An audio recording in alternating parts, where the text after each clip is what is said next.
Europe 1, il est 7h24, Thomas Soto. Ce début de semaine s'annonce tendu socialement. Bonjour Caroline Roux. Bonjour Thomas. Ce qui inquiète le gouvernement, c'est que le plus dur est sans doute à venir. En tout cas, l'exécutif considère que la semaine prochaine sera sans doute une zone de turbulence, comme on dit. Mais pourquoi donc, Caroline ? Alors, la zone de tous les dangers a été identifiée. C'est ce qu'explique un pilier du dispositif Valls-Hollande. Il a fait passer le message de mise en garde, car sur le papier, à l'agenda, c'est une addition de dossiers explosifs. Le 23 juin, projet de loi de finances rectificatif à l'Assemblée. Vous le savez, ce sera naturellement le début du bras de fer entre le gouvernement et les 41 députés socialistes frondeurs.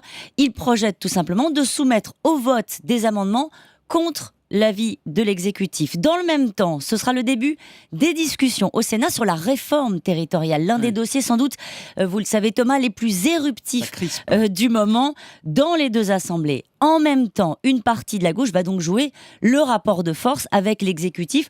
On peut ajouter un fond de sauce, un fond de grogne des Verts, car les discussions sur la loi de transition énergétique débutent en coulisses. Bon, mais à part faire le gros dos comme sur les grèves, quelles sont les solutions de l'exécutif ? Comment compte-t-il passer l'obstacle ? Eh bien, faire appel au poids lourd. Ce sera le cas, par exemple, sur la réforme territoriale, car je vous l'annonce ce matin, Thomas, ce ne sera pas Maryse Lebranchu qui sera en première ligne pour ce premier projet de loi. Effectivement, elle est la ministre en charge de la décentralisation et de la fonction publique, mais elle n'avait pas réussi à éviter le détricotage du texte décentralisation au Sénat l'an dernier. Ce ne sera pas non plus le secrétaire d'État à la réforme territoriale, André Vallini. C'est le ministre de l'Intérieur, Bernard Cazeneuve, qui aura pour mission de ferrailler avec les élus de terrain sur la nouvelle carte des régions.